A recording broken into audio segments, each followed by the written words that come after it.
Buenos días, hermanos. Quiero invitarles a abrir sus Biblias en Eclesiastés, capítulo 12.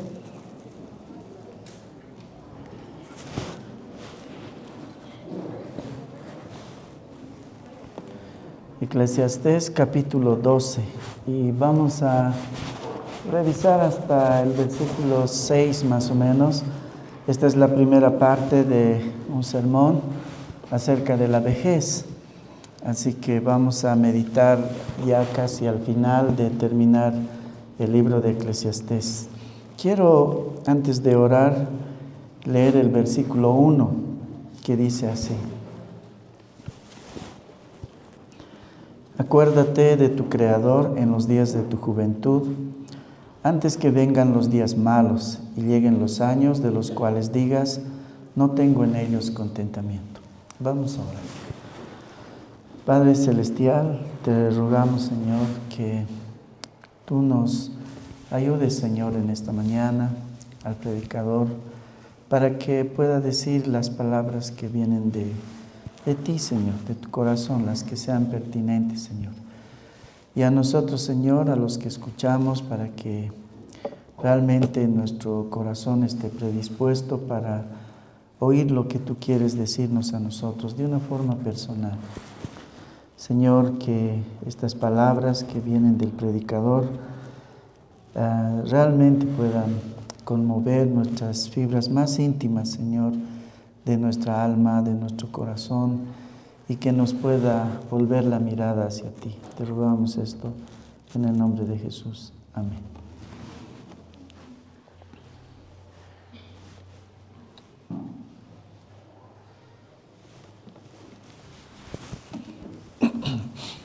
Bueno, estamos en el último capítulo de Eclesiastés.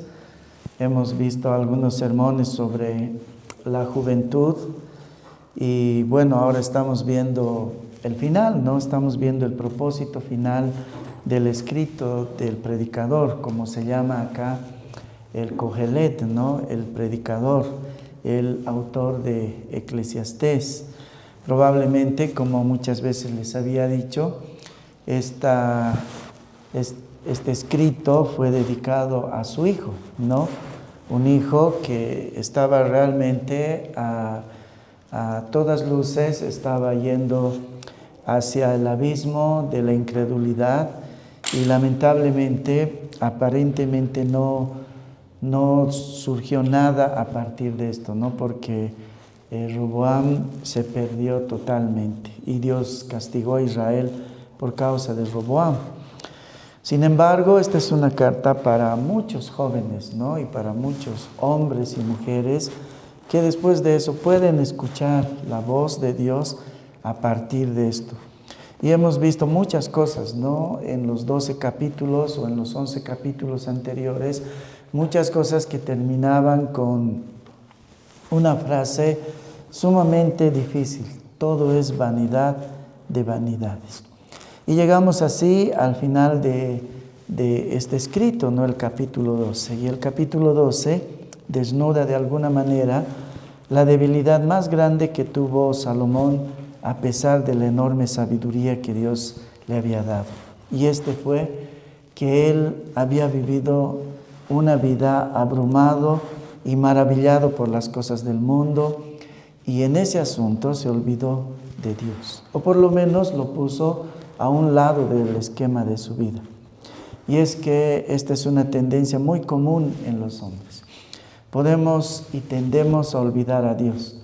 Podemos ocuparnos apasionadamente en toda clase de placeres, ambiciones y vanidades. Y a veces, como vimos la última vez que vimos Eclesiastés, incluso algunas cosas que no son dañinas, incluso algunas cosas que son normales, incluso algunas cosas que nosotros podríamos llamar naturales. Esas muchas veces nos pueden desviar de Dios. Ahora, una de las épocas más vulnerables a este olvido de Dios es la juventud, y por eso este versículo es tan conocido y tan repetido y tan memorizado, porque es muy probable olvidarnos de Dios en la juventud. La juventud es, por decir, la cima de la existencia humana les había dicho la última vez. El máximo potencial alcanzado por el hombre está expresado en la juventud. Ahora, el predicador nos advierte sobre la juventud, que aunque es fuerte y vibrante, al final de cuentas es un momento pasajero. Y es ahí donde vamos a hacer las peores torpezas muchas veces. Y luego de eso llega la vejez. La vejez es el preámbulo de la muerte inminente, antes de comparecer en un juicio. Y así en realidad termina Eclesiastés. No solamente termina con una recomendación o una exhortación de recordar a Dios en la juventud, porque llegarán los días de la vejez, sino que la vejez, dice, es el preámbulo de un juicio. Y en realidad la vejez debería ser visto como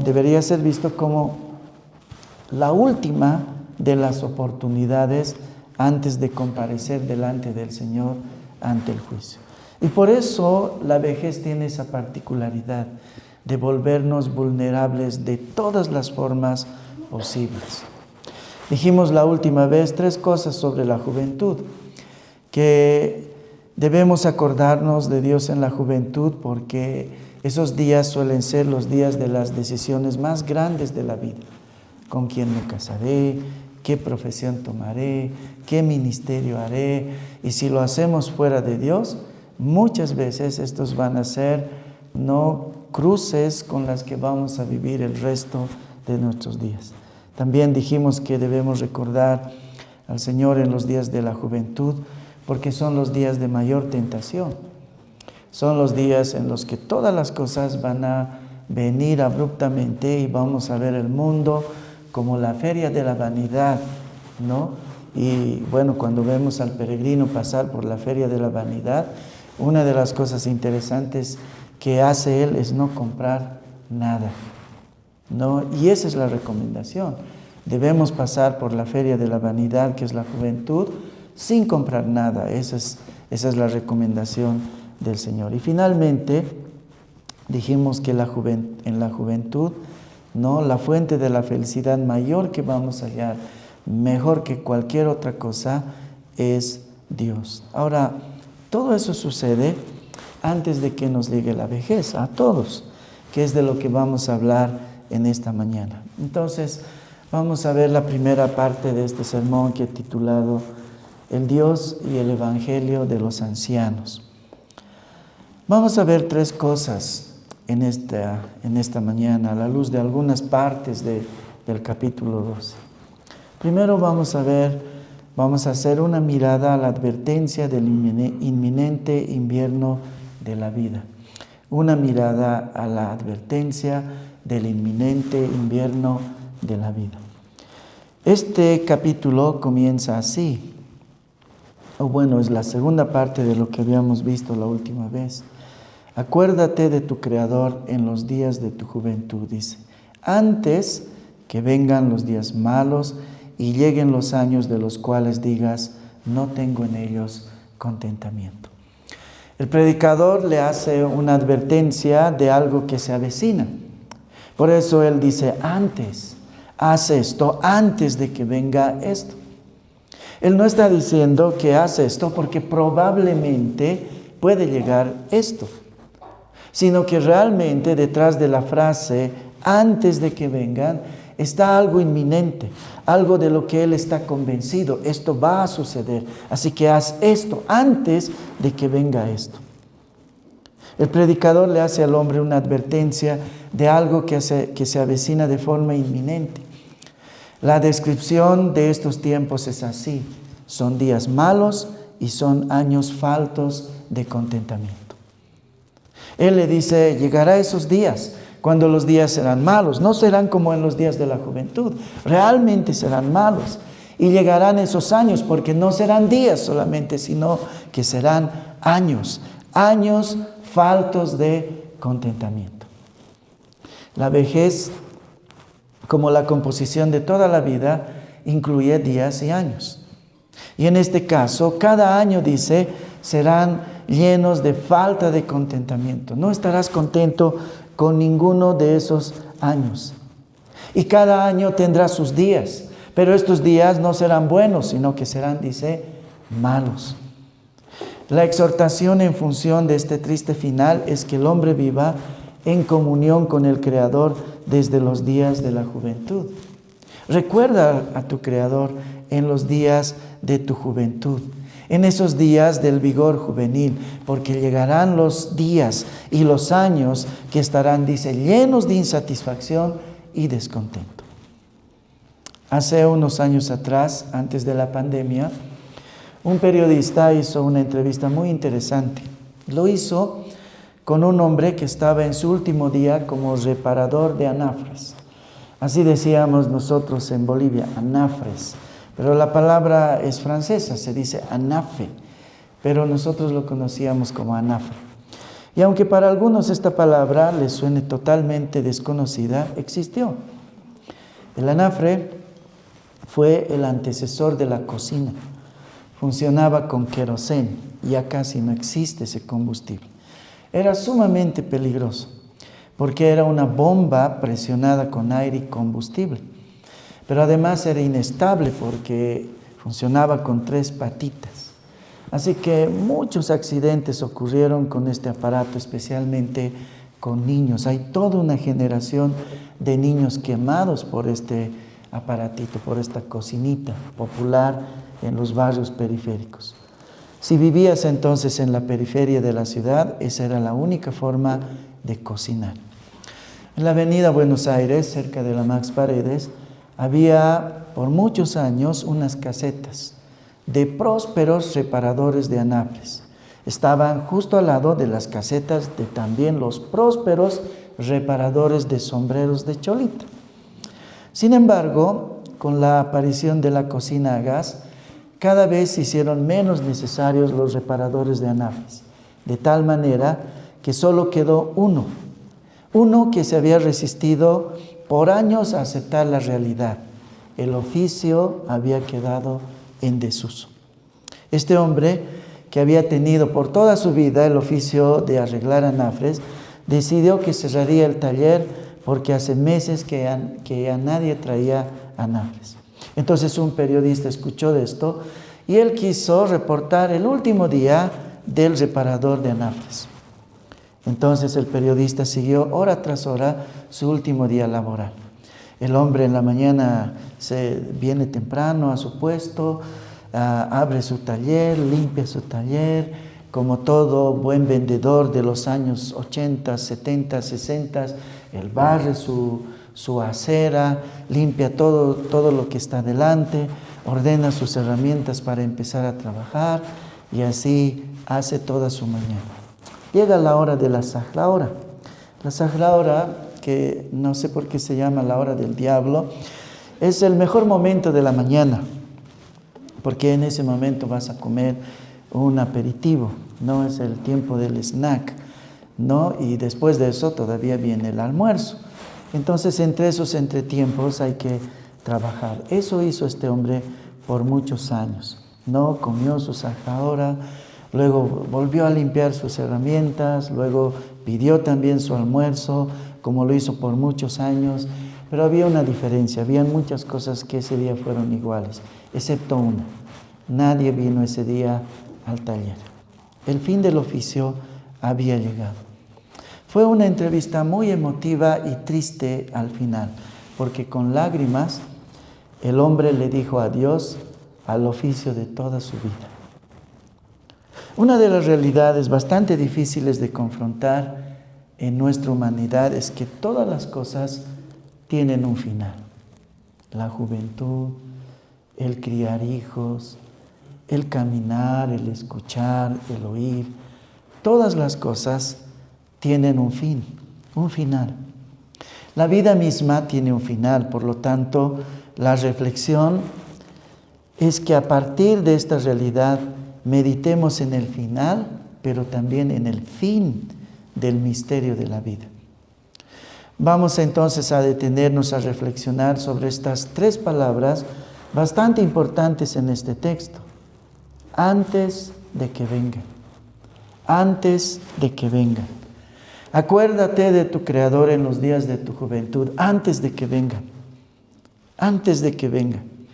El predicador nos lleva a contemplar es el lento pero inminente marchitar de la vida del hombre bajo el peso de los años. La seguridad de esta premonición viene marcada por la frase antes de que vengan. El cuerpo llegará a quebrarse, aún la memoria se disolverá en algún momento de la vida y entonces no tendremos ni siquiera la memoria de nuestra vida. Sucederá, y eso es lo que está tratando de decir el predicador, antes de que venga, sucederá contra todo pronóstico. Porque la vejez no es un accidente de la naturaleza, no es algo aleatorio que probablemente nos pase a algunos y a otros tal vez no. No se trata de una contingencia inesperada, no es algo que puede o no suceder. La vejez es más bien una predicación viva e ilustrativa del veneno mortal del pecado. La vejez es un espejo de la corrupción humana que sigue a la maldición de Dios cuando dijo y no mintió: si comes del fruto, ciertamente morirás. Así como es una realidad ineludible que venga el otoño y al final el invierno después de la primavera y el verano, así la vejez nos llegará a todos, con toda seguridad. Y el predicador quiere que meditemos en esto.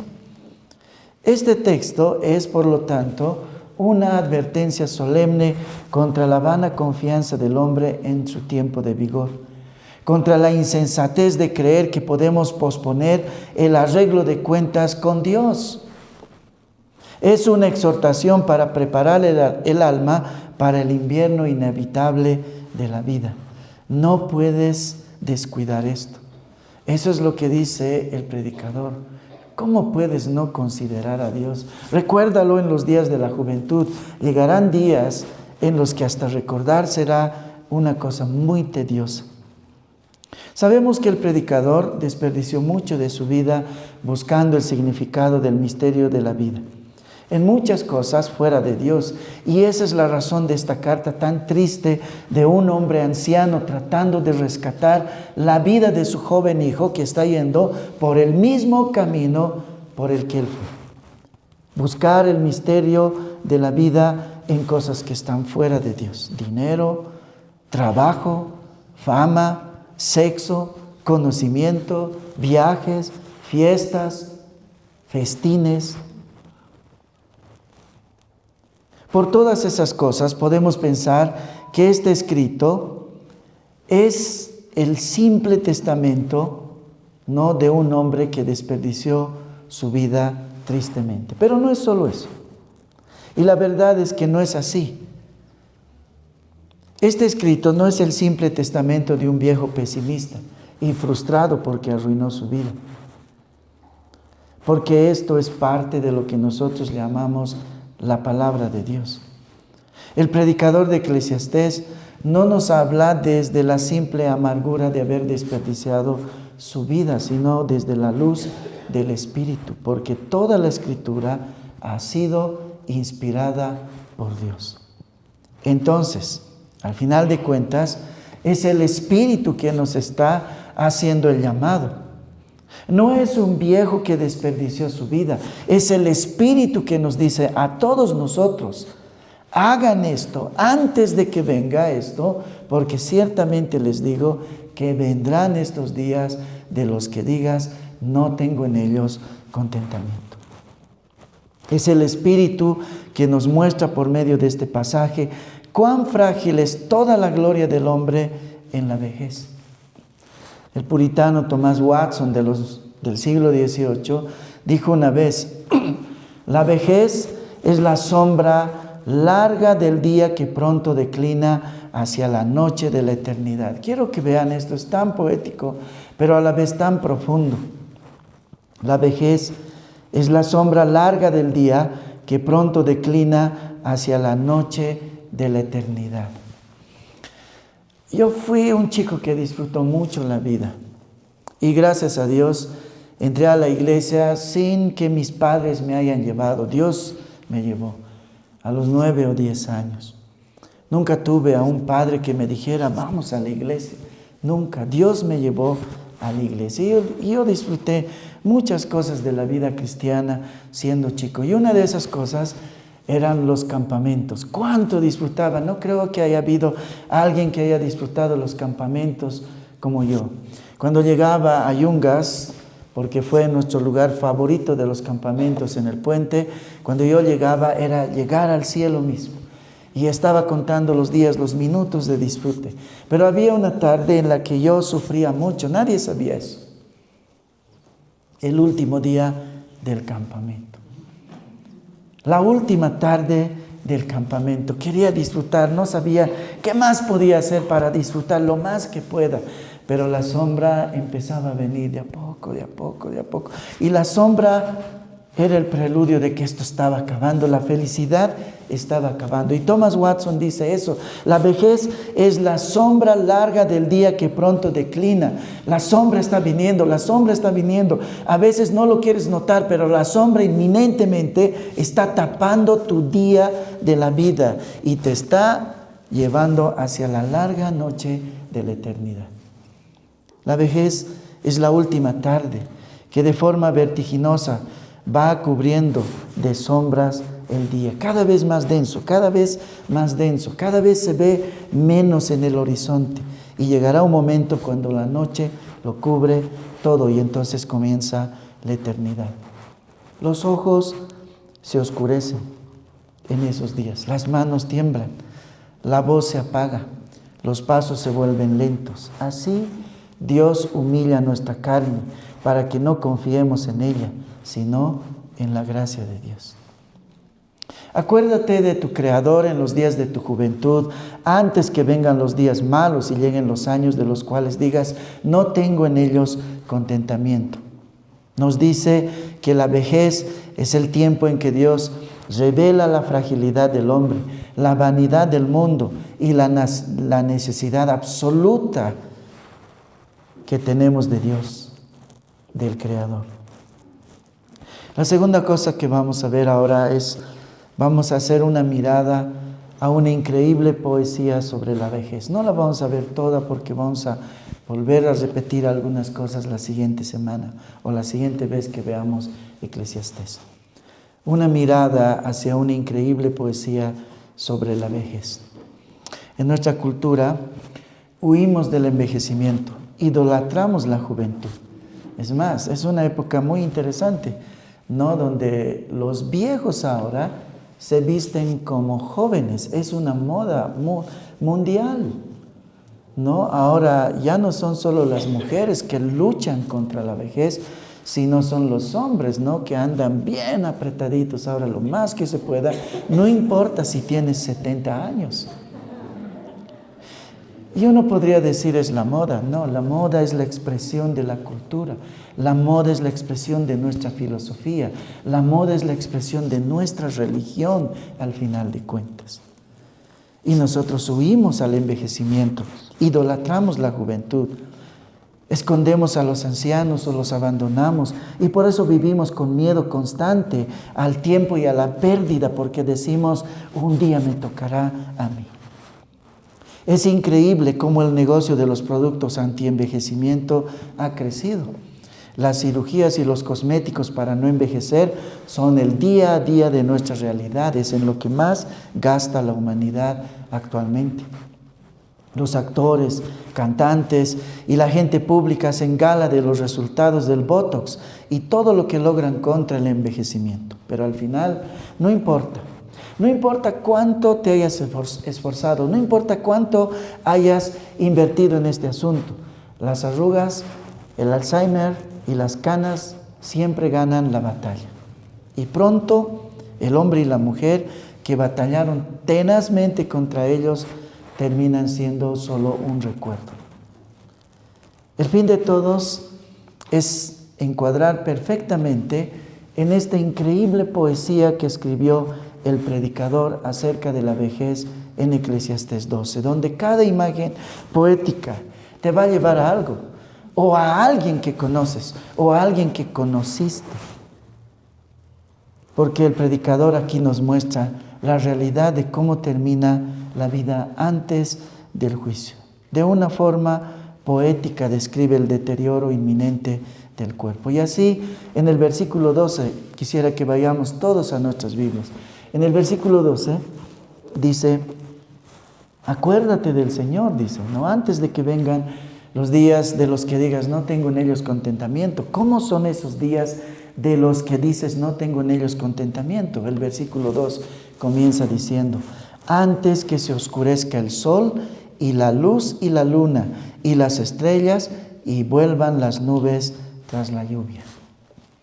El sol, la luz, la luna y las estrellas representan la claridad mental, el gozo, la vitalidad y la esperanza que está mostrada en forma de luz.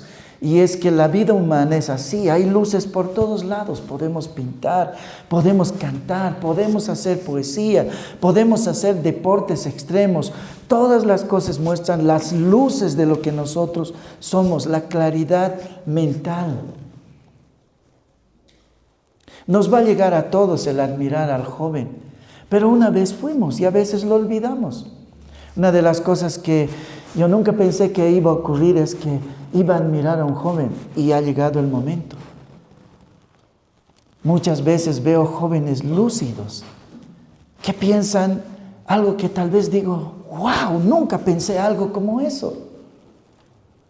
Pero sí lo hice seguramente y ahora lo estoy olvidando. Y a ellos les toca, son las luces, las nuevas luces de la humanidad. Y a todos se nos apagará el sol, la luz, la luna y las estrellas. La claridad mental, el gozo, la vitalidad se apagarán, se oscurecerán.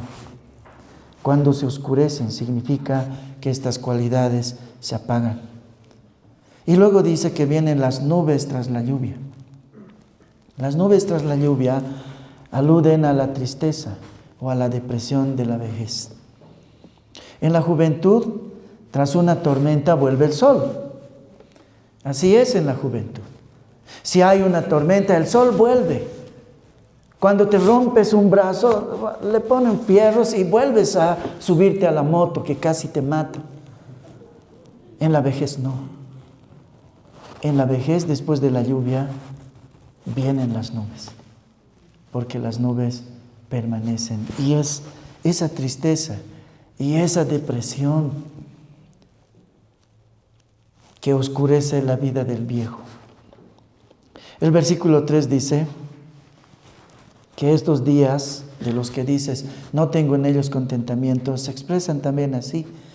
Cuando temblarán, dice, los guardas de la casa, y se encorvarán los hombres fuertes, y cesarán las muelas porque han disminuido, y se oscurecerán los que miran por las ventanas. Los guardas de la casa. Los guardas de la casa, muchos autores dicen que son los brazos y las manos. Los brazos y las manos que antes podían proteger. Los brazos y las manos que antes podían levantar cualquier cosa, ahora tiemblan. No pueden levantar un vaso. No puede servir un refresco sin que tiemblen las manos. Los guardas de la casa, dice, tiemblan. Cuando temblarán, dice, los guardas de la casa. Y se encorvarán, dice, los hombres fuertes. Los hombres fuertes son las piernas y la espalda. Así están representados en esta poesía. Una cosa interesante es que los hombres, cuando ya son mayores, de pronto los ves y dicen, se ha encogido. Sí, porque realmente se encogen. Pero una de las razones por las que dan esa apariencia de que se encogieron es porque los hombres fuertes han empezado a encorvarse. Y también el pilar principal ha empezado a encorvarse. Entonces ya no son del tamaño como los conociste alguna vez. Ya no tienen la fuerza. Y luego dice las muelas, dice, cesarán las muelas porque han disminuido. Creo que esto ni siquiera necesita una explicación. ¿Cuántos de nosotros tenemos implantes? Algunos con suerte, algunos no. Algunos tratamos de no abrir muy grande la boca cuando reímos porque no queremos mostrar que la realidad de que las muelas han disminuido están ahí. Algunos dientes se han desgastado o caen. Y luego dice, los que miran por las ventanas, dice, y se oscurecerán, dice, los que miran por las ventanas. Se oscurecerán los que miran por las ventanas, se refieren a los ojos que han sido debilitados poco a poco, ¿no? Comenzamos por ver todo tenue en algún punto de la vida. Luego se pasa por usar lentes y luego lentes cada vez más gruesos y al final ningún lente puede devolvernos la luz, sino que todo acaba como la oscuridad que traen las nubes después de un día lluvioso. Muchos de nosotros hemos comenzado ya esa travesía de los lentes. Eso debería advertirnos sobre la vejez y Dios, pero ignoramos ese asunto mientras podamos. Para mí personalmente una de las frustraciones más grandes con las que lucho, y creo que hasta es pecaminoso, es ese miedo que tengo de olvidar mis ojos, porque puedo decir literalmente, he olvidado mis ojos, ¿no? Cuando se vulnera eso, yo estoy muy enojado. Mi perro mascó mis lentes, no solo los míos, también los de mi esposa. Y él es muy especial. Él, ¿no? Cafú se llama mi perro. Es muy lindo por fuera, pero tiene el alma muy oscura porque va donde mis flores favoritas, ¿no?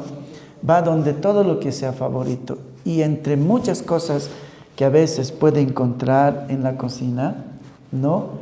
Él prefiere los lentes y no sé por qué. Entonces ha mascado mis lentes, ha mascado los lentes de Becky. Así que realmente después de eso es todo un proceso y un presupuesto para volver a tener ojos. Una mañana, justo la anterior semana, llegué a la oficina. Estaba muy tenso porque tengo muchas cosas que hacer, ¿no? Y de pronto empiezo a buscar por todo lado. Voy al baño, porque así es también el principio de la vejez, ¿no? No sabes dónde, pero sabes que en algún lado estaba. Y entonces hablé con la secretaria y le dije, puedo jurar que he traído mis ojos. Así que, por favor, si los ves por ahí, voy a la cocina, voy a todo lado, busco mis ojos con desesperación, porque no se puede perder esa mañana. Y entonces llamo a la casa y digo, por si acaso están mis ojos ahí. Sí, están aquí. Realmente no podía creer podía jurar que los había traído por un lado, y por otro lado, qué triste es no tener los ojos colados a tu cuerpo, sin que necesites tener que llevarlos y recordarte que tienes que llevarlos. Así que esa mañana me conformé escuchando sermones. Fue un tiempo muy lindo, pero estaba muy frustrado. He limpiado mejor de lo que nadie pudo hacer mi oficina, porque no había nada más que hacer. No puedo ver sin lentes.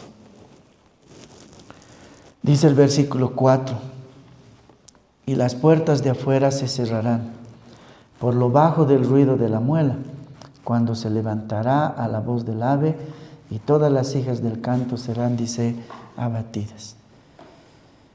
¿Quién pudiera pensar que escuchar es un privilegio? Todo un privilegio. Pero llegará un día, dice, y acá de forma poética dice, cuando las puertas se cerrarán.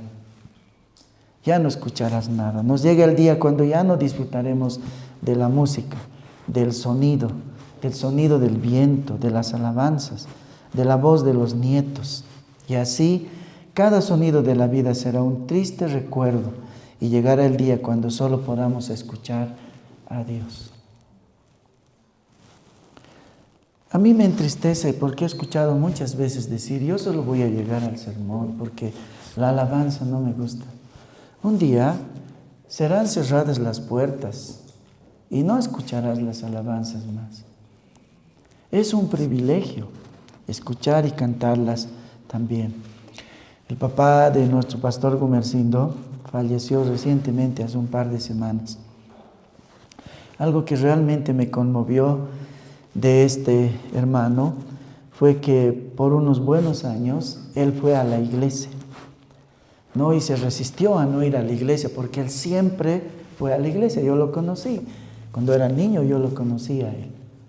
Era un hombre de esos que nunca falta a la iglesia. No de esos que cuando no viene, al siguiente domingo le dices, ¿qué pasó? Porque te asustas. Era un hombre así.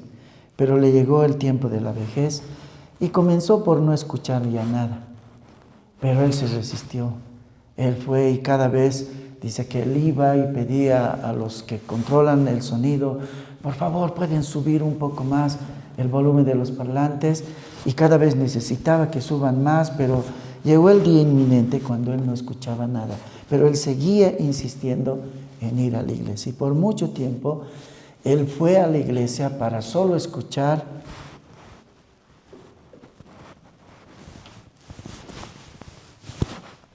y nada más, porque las puertas se habían cerrado para él.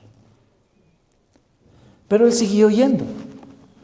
Y para mí realmente es un desafío grande para todos aquellos que son itinerantes en su asistencia, que vienen solo cuando el día es feliz o muy asoleado o no hay otra cosa más importante que Dios que hacer, no, que ir a la iglesia.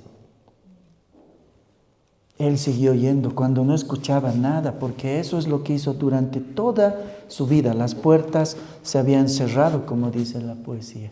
Y llegó el momento en el que él necesitaba ser alzado, y ese fue el día en el que ya no pudo ir más a su iglesia. Por mucho tiempo él fue a la iglesia, pero ya no podía escuchar ni el sermón ni las alabanzas, y él solo dejó de ir cuando ya no pudo moverse. Y luego la poesía habla sobre el ruido de la muela. Por lo bajo del ruido, dice, de la muela. El ruido de la muela, algunos dicen que es que ya no hay vigor al masticar, ¿no? Los alimentos se reducen, en muchos casos ya no hay muelas, ¿no? Las hijas del canto, dice, serán abatidas, dice este pasaje. Es cuando la voz pierde fuerza y tono. Ya no puede cantar o hablar con energía. Incluso cambia la voz. Ahora, este verso dice algo muy interesante, me llamó mucho la atención. Dice también, cuando se levantará a la voz del ave, dice. Cuando se levantará a la voz del ave. Es interesante que en la vejez llega ese día cuando todo el tiempo pides que te repitan lo que te dijeron, ¿no? ¿Qué dijiste? ¿Me puedes repetir lo que has dicho? ¿Por qué hablas tan bajito? Había un programa en Radio Panamericana sobre dos viejitos, ¿no? La esposa se llamaba Pilarica, y hacían mucha mofa de su sordera. Y el caudillo que vino, ¿cuál ladrillo? Decía. No ladrillo, caudillo, Pilarica. Ese día nos llega a todos. Pero paradójicamente, ¿no? El anciano que no escucha nada, que todo el tiempo pide que se le repita porque no escucha, se levanta al primer ruido, dice, de las aves. Eso dice, cuando dice el pasaje, cuando se levantarán a la voz, dice, del ave. No pueden escuchar casi nada, todo piden que se repita, pero dice el pajarito y entonces ha escuchado, se levanta. ¿Por qué? Porque paradójicamente el anciano, por un lado, duerme poco, pero por el otro, cualquier ruido, el más pequeño, lo despierta. Se levantará a la voz del ave porque amanece con las aves. Versículo 5. Cuando también temerán de lo que es alto y habrá terrores en el camino y florecerá el almendro y la langosta será una carga y se perderá el apetito porque el hombre va a su morada eterna y los endechadores andarán alrededor por las calles. Temerán, dice, de lo que es alto.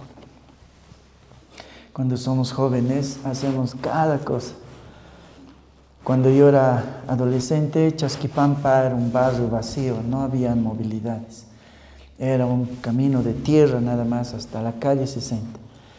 Y una cosa que disfrutábamos hacer con mis hermanos es bajar sin frenos en bicicleta por ahí.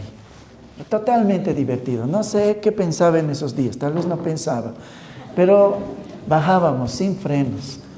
Y porque costaban caros los frenos, eran difíciles de encontrar para comprar si no tenías dinero. Entonces nosotros usábamos zapatos viejos y los poníamos cerca de la llanta, los amarrábamos, pero eso no duraba para frenar mucho. Eso solo duraba para un frenazo nada más al final del camino. Entonces eso era muy divertido para nosotros, ¿no? Y saltábamos gradas y montañas, nada era alto para nosotros. Teníamos un segundo piso del que nos gustaba saltar del segundo piso, ¿no? Al patio, eso era sumamente divertido. Pero llega ese día, dice, cuando temerán de lo que es alto. ¿Y qué es alto para un viejo? ¿Alguien me puede ayudar? Esto está muy alto.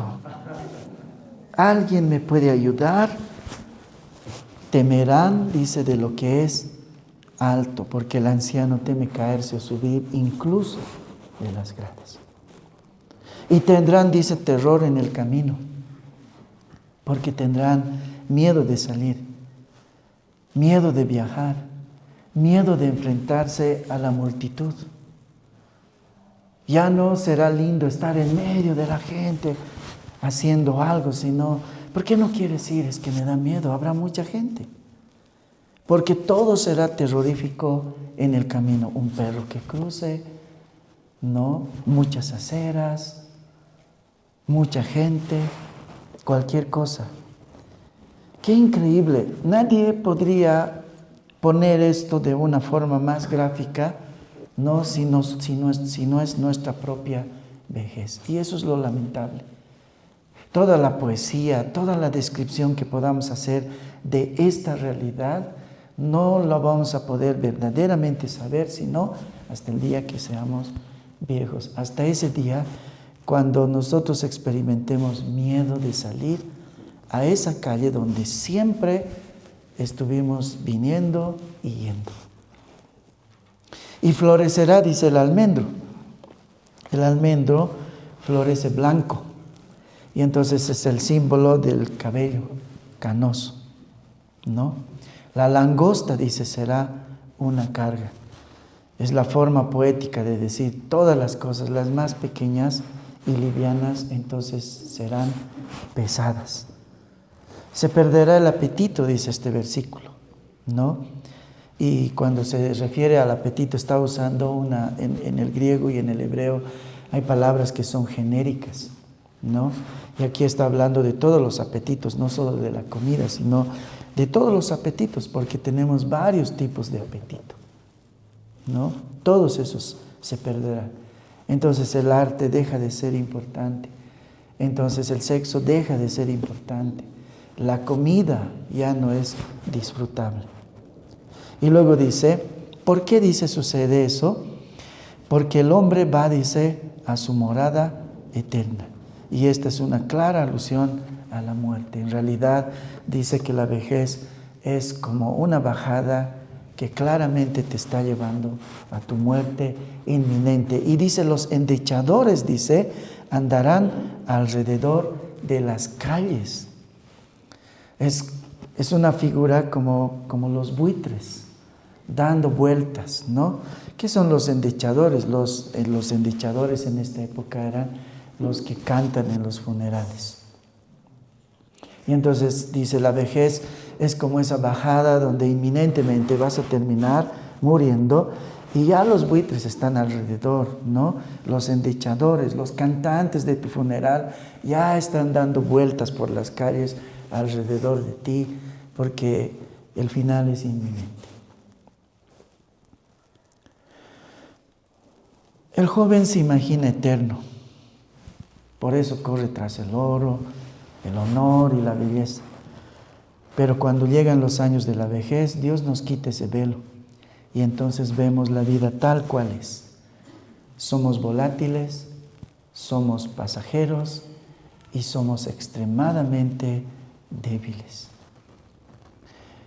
El cuerpo se dobla, los sentidos se apagan, los amigos parten y el alma ve que nada de este mundo puede sostenernos, excepto Dios. Así es como el Señor nos enseña la necesidad de Dios y el Evangelio. Lutero dijo una vez, Dios crea de la nada Y mientras el hombre no sea nada, Dios no puede hacer nada con él. Quiero que escuchen otra vez lo que dijo Lutero. Dios crea de la nada. Dice, Dios siempre hace cosas de la nada, ¿no? Esa es su particularidad. Él puede hacer de la nada. Y mientras el hombre dice no sea nada, mientras el hombre no llegue a hacer nada, entonces Dios no puede hacer nada con él. Y ese momento cuando llegamos a hacer nada es la vejez. No, ese es el momento cuando muchas veces muchos comenzamos nuestra relación con Dios. Pero ya es tarde para muchas cosas. No, ya es tarde para hacer ministerio. Y entonces solamente podemos ver como un sueño que nunca sucederá, cómo los jóvenes hacen ministerio, cómo van corriendo a la iglesia, cómo hacen misiones, cómo leen la palabra sin lentes, sin luces y sin lámparas, cómo pueden cantar fuerte.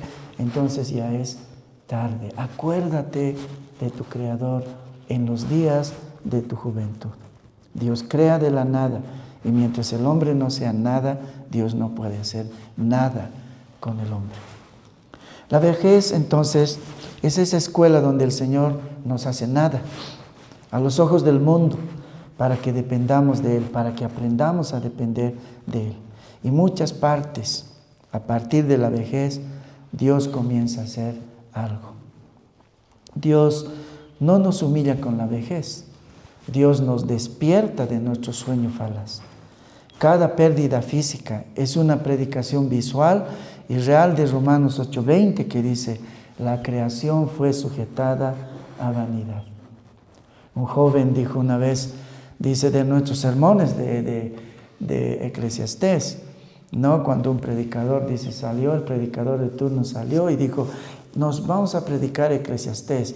Y el joven dijo, oh no, otra vez van a decir, vanidad de vanidades, todo es vanidad. ¿Qué vamos a hacer? Todo es vanidad. Sí, todo es vanidad. No solo dice Eclesiastés, Romanos 8:20 dice que la creación fue sujetada a vanidad. La vejez es la escuela donde Dios nos enseña que toda suficiencia fuera de Dios es ilusión. El cuerpo se debilita para que el alma aprenda a descansar en una fuerza que no proviene de nosotros, sino de Dios. Al final del discurso dice estas palabras, los versículos 6 al 7. El preludio es, acuérdate de tu Creador. El 6 dice, antes que la cadena de plata se quiebre y se rompa el cuenco de oro, y el cántaro se quiebre junto a la fuente, y la rueda sea rota sobre el pozo, y el polvo vuelva a la tierra como era, y el espíritu vuelva a Dios que lo dio. Antes que se rompa el cordón de plata, y el polvo vuelva a la tierra como era, y el espíritu vuelva a Dios que lo dio. Estas palabras nos llevan al umbral de la muerte. Todo se desintegra, menos la promesa. La vida se apaga, pero el dador de la vida sigue siendo fiel.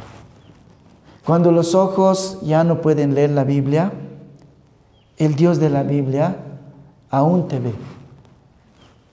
Cuando la mente olvida nombres y fechas, el Creador no olvida tu nombre. Cuando el corazón late débilmente, el amor de Dios sigue firme. La vejez no es el ocaso del propósito, sino la culminación de la confianza. Así como un fruto madura antes de caer del árbol, también el creyente madura en su fe hasta que Dios lo recoja en su canasta para que Él sea glorificado. Y cuando llegue ese momento, oiremos no la voz de un cuerpo cansado, sino la del Salvador que nos dice, bien, buen siervo y fiel, entra al gozo de tu Señor. Entonces no todo es malo en la vejez, porque la vejez también es el preámbulo de la más grande felicidad. La vejez es ese momento cuando el cultivador dice, este fruto ya está maduro, está listo para ser llevado a la canasta. Eso es también la vejez. Y así, de esta forma vamos a ver la tercera cosa en esta mañana. Una mirada al Dios y al Evangelio de los ancianos. Una mirada al Dios y al Evangelio de los ancianos. Hasta aquí vimos quizás solamente una de las facetas de la vejez. Pero déjenme decirles que la vejez no solamente tiene una faceta negativa. La vejez debe verse más bien como un juicio y misericordia.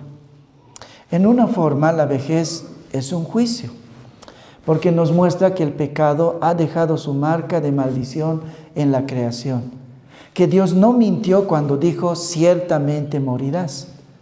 Pero también la vejez es misericordia, porque por medio de ella Dios llama al alma a separarse de las vanidades del mundo para acercarlo a la fuente de supremo bien, que es Dios. Los que llegan a la vejez sin Cristo solo encuentran ciertamente tinieblas y amargura, pero los que llegan a la vejez con Cristo hallan más bien la luz y la esperanza del descanso eterno. Porque para los que están en Cristo, la vejez es una preparación para la eternidad. Porque Dios en su sabiduría hace que el cuerpo se desmorone. ¿Para qué? Para que el alma comience a mirar hacia arriba, hacia otro tipo de vigor. Tus manos nunca volverán a tener las fuerzas que tuvo antes, tus pies tampoco. Nada en ti volverá a tener vigor, entonces tienes que buscar el vigor en otras partes. Y así es que el alma mira hacia arriba y encuentra su vigor en el poder del Calvario. Cuando el oído ya no se deleita en la música, puede oír mejor la voz del cielo entonces. Cuando el ojo se apaga a los encantos del mundo, puede ver mejor y más clara la gloria de Dios. Cuando tiembla porque ya no puede sostenerse en sus propios pies, puede experimentar mejor la firmeza de estar anclado en la gran roca que es Cristo. Cuando ya no puede viajar y ni siquiera puede asomarse a la ventana porque es tedioso para todos mostrarle al viejo las maravillas de la creación, el viejo puede ver por la ventana de la palabra el paraíso, y entonces se puede ver el paraíso sin la distorsión de las cosas del mundo, sin esas cosas que nos han distraído. El hombre viejo puede ver por la ventana de la palabra el paraíso abriéndose majestuoso, increíble y perfecto para él. Puede ver con toda claridad su destino final. La vejez no es un epílogo sin sentido. Para los cristianos es el amanecer de la eternidad. El cuerpo se inclina hacia el polvo, pero el alma se eleva hacia su Creador. Eso es la vejez para un creyente. Es en la vejez que encuentra sentido las palabras del Señor cuando dijo en 2 Corintios 5:17, de modo que si alguno está en Cristo, nueva criatura es.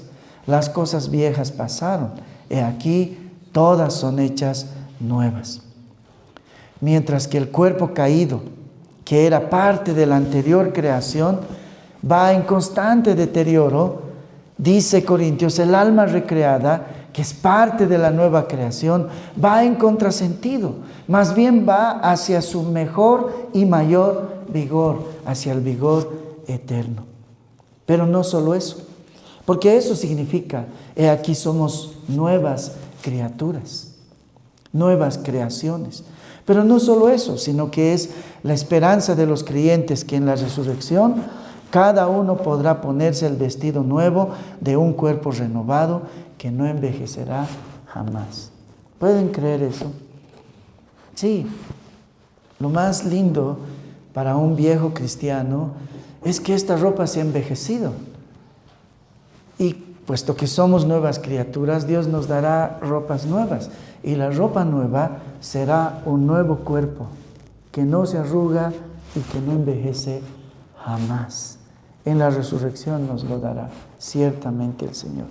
Este pasaje entonces le dice al creyente, recuerda a aquel que te formó del polvo, que te dio la vida y que puede volverla a tomar, pero también a aquel que en Cristo te ha hecho una nueva criatura. Esa es la esperanza de ser una nueva creación. Porque mientras el cuerpo se desgasta, el Espíritu Santo trabaja en el corazón del creyente. Eso es lo más interesante de nosotros los cristianos. Nosotros vamos envejeciendo mientras más nos vamos renovando. Esa es la realidad de la vida cristiana. Por un lado, nosotros los cristianos en nuestro cuerpo vamos envejeciendo. Por el otro lado, en nuestro espíritu nos vamos renovando. Cada vez nos estamos haciendo más fuertes, más jóvenes. Porque mientras el cuerpo se desgasta, el Espíritu Santo trabaja en el corazón del creyente, lo renueva día a día. Eso significa que Dios nos da una nueva gracia cada día. Mientras que el disco duro cada vez es menos eficiente para recordar la vida pasada por el Alzheimer, el Espíritu cada día va renovando nuestra mente, poniendo en ellos pensamientos y recuerdos eternos acerca de la cruz y acerca de Dios. La vejez entonces no es solo un declive, sino una preparación para la eternidad.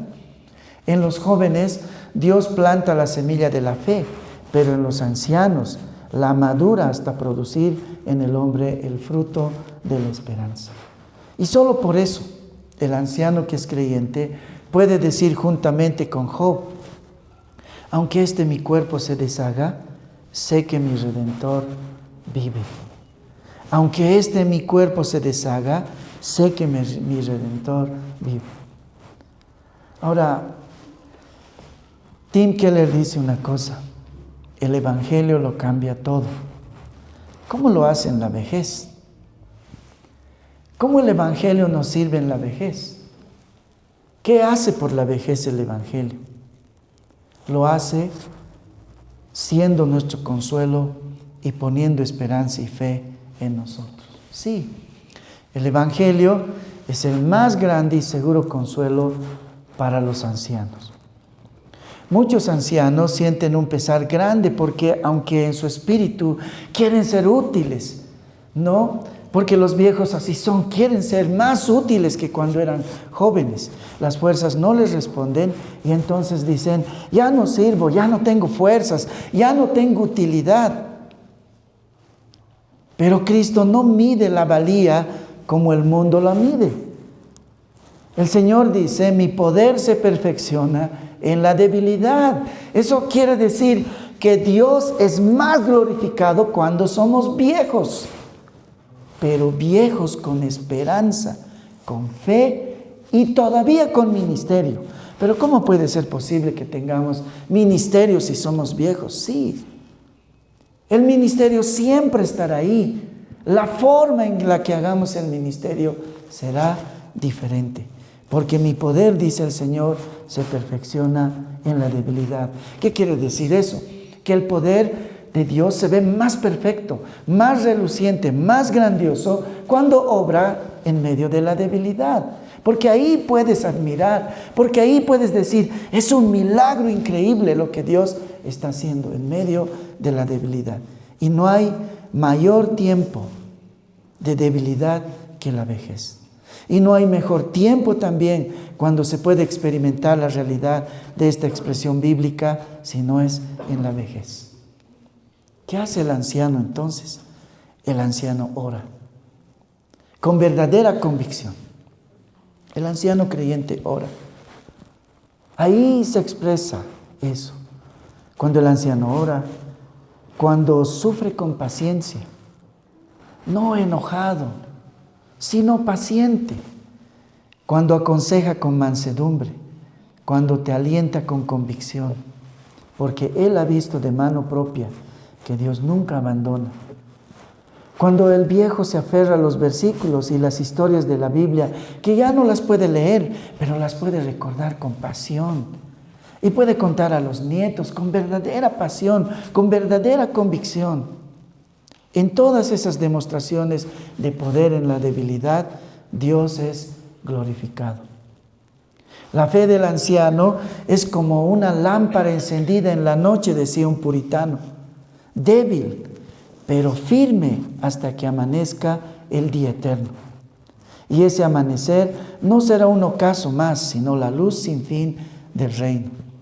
La fe del anciano, dice, es como una lámpara encendida en la noche. Es débil, pero firme. ¿Qué significa eso? La fe del anciano es como una lámpara encendida en la noche. Es débil, pero firme. El anciano creyente es tan útil en el reino como el joven vigoroso en el ministerio. Mi familia tuvo el privilegio de tener a un hombre viejo, de esos que dice el puritano, la lámpara encendida, débil pero firme. Mi familia tiene el privilegio de recordar con nostalgia y mucha necesidad a un anciano que fue en mi juventud mi pastor y en mi madurez mi suegro. Un hombre que sin palabras, solo con su vida, nos mostró que las cosas de la vida verdaderamente son vanidad de vanidades. Un hombre que fue feliz con muy poco, pero con mucho de Cristo. Un anciano que con todo gozo fue al encuentro de su Señor, no con miedo. Siempre que tenemos algún problema o algún asunto difícil, pensamos en lo que Él nos hubiera dicho, porque casi podemos percibir, si no recordar, su consuelo. Porque Él siempre comenzaba su consuelo diciéndonos esto: tienes que confiar en el Señor. O cuando Él estaba involucrado, siempre comenzaba diciendo: tenemos que confiar en el Señor. No se preocupen, Dios está con nosotros. Él también está en esto. Sus palabras siempre fueron consoladoras. Él ya no podía correr, Él ya no podía hacer ministerio, Él ya no podía ayudarnos. Siempre tuvo los bolsillos casi vacíos, pero Él siempre tenía esa lámpara en sus palabras. Esa lámpara que dice que es débil, pero firme. Porque su tenemos que confiar en el Señor no era simple retórica, no eran las buenas palabras de un hombre que nunca confió en el Señor, sino eran las palabras de un hombre en el que vimos verdaderamente confiar en el Señor. Y cuando Él nos lo decía, era verdadero consuelo, porque decíamos: Él sabe de eso, Él sabe de eso. Sus palabras siempre fueron consoladoras porque sabíamos que venían de la convicción de haber experimentado esa cercanía con el Señor en sus días difíciles. Por eso extrañamos a ese anciano. El Salmo 92, 14, 15 dice: el justo florecerá aún en la vejez. Estará vigoroso y verde para anunciar que Jehová, mi fortaleza, es recto. ¿Entienden lo que dice esto? El justo, es decir, el creyente, será, dice, una flor incluso en la vejez. Será vigoroso, dice, incluso en la vejez. Y será verde, dice, incluso en la vejez. ¿Cómo? Anunciando con convicción que Jehová es nuestra fortaleza. A veces ese es todo el ministerio del viejo, porque ya no puede levantar cosas, porque ya no puede viajar, porque ya no puede cantar con fuerza, porque ya ni siquiera puede leer la Biblia. Pero este es el ministerio del viejo justo, que florece, que es vigoroso y es verde. Todavía puede anunciar la fortaleza de Jehová y que Jehová es recto. Y si es un hombre piadoso, tú crees en eso. La vejez es la etapa donde uno ya no vive para producir, sino para testificar. Dios ha sido fiel y su gracia es mejor que la vida. Y cuando lo dice un viejo que ha sido fiel y que ha experimentado esto, entonces puedes decir: eso es verdad. Gracias por decírmelo. El Evangelio triunfa sobre la decadencia. Por eso, hermanos, no debemos temer a la vejez. Debemos temer más bien a vivir sin Cristo. Porque el hombre que no ha vivido con Cristo desde la juventud, muy poco puede decir con convicción acerca de Dios y su fidelidad. Muy poco. Así que, si ya llegó tu hora de confrontar la vejez, si te ha llegado la hora de la debilidad, aférrate a las fuerzas del Señor. Cuando ya no puedas correr, camina. Cuando ya no puedas caminar, ora. Y cuando ya no puedas orar con palabras, Deja que tus suspiros sean tu adoración a Dios, porque Dios no necesita tus fuerzas, porque Él se glorifica en la debilidad. Por otro lado, y al final, la vejez es también un tiempo de mucha vulnerabilidad. Es un tiempo de vivir de la renta y en muchos casos de la nada. Uno de los más grandes temores del hombre está puesto en la vejez. Pero quiero decirles que Dios también está ahí. Isaías 46:4 dice: y hasta la vejez yo mismo, y hasta las canas os soportaré. Yo hice, yo llevaré, yo soportaré y te guardaré. Un autor parafrasea esto y dice: también hasta tu vejez yo soy el mismo, y hasta las canas yo te cargaré, dice. Este es el Dios de los ancianos, y este es el evangelio de los ancianos. Yo soy tu Dios, y yo te soportaré. En esos días cuando nadie te soporte, yo estaré. En esos días cuando ya nadie te pueda cargar, yo lo haré. Yo te hice. Por lo tanto, yo te guardaré hasta el final. Dios te envejece no para quitarte la vida, sino para desprenderte del mundo, para arrancarte de las vanidades y para llevarte a Él. La vejez es la gracia que te enseña a morir con gozo, porque Cristo ya murió por ti. Entonces no tienes que temerle a la muerte. Vamos a orar. Padre Celestial, cuán generoso eres, Señor, en convertir las cosas más difíciles, las cosas tal vez más contraproducentes para nosotros, en verdaderas bendiciones. Realmente quisiéramos ver a partir de ahora la vejez con otros ojos, con esperanza, como una oportunidad, la última oportunidad de reconvenir contigo.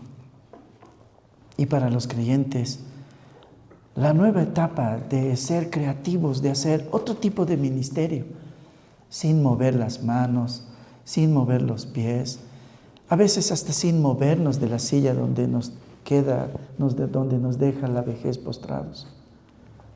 Pero hacer otro ministerio, orar con convicción, orar con pasión, orar desde lo más profundo de nuestro corazón, cantar también desde los tuétanos a ti, Señor, porque ya nuestra lengua no funciona, nuestra voz ya no canta. Como dice tu palabra, las hijas de Sión ya no dan sus canciones. Que nuestra vejez sea una experiencia suprema delante de ti. Que sea una experiencia, Señor, donde no importa si ya nada se mueve en nuestro cuerpo, todavía podemos alabarte. Y como dice tu palabra, todavía tú sigues siendo nuestro Dios. Señor, cuán difícil es la vejez. Cuán difícil será mirar cuando nos llegue ese día con esa perspectiva a la vejez. Prepáranos a los jóvenes desde ahora, Señor. Prepáranos a mirar la vejez de esa forma. El cuarto bonito antes de la mansión. La preentrada antes de todos esos lugares celestiales, de esos festines especiales preparados para nosotros, a los que te aman. Oh Dios, ayúdanos a ver la vejez con esperanza. Y ayúdanos también, bajo esta perspectiva, a tratar a nuestros ancianos con amor, con cuidado, con placer también. En el nombre de Jesús, también queremos amar la vejez, porque tú estás con nosotros también ahí. Amén.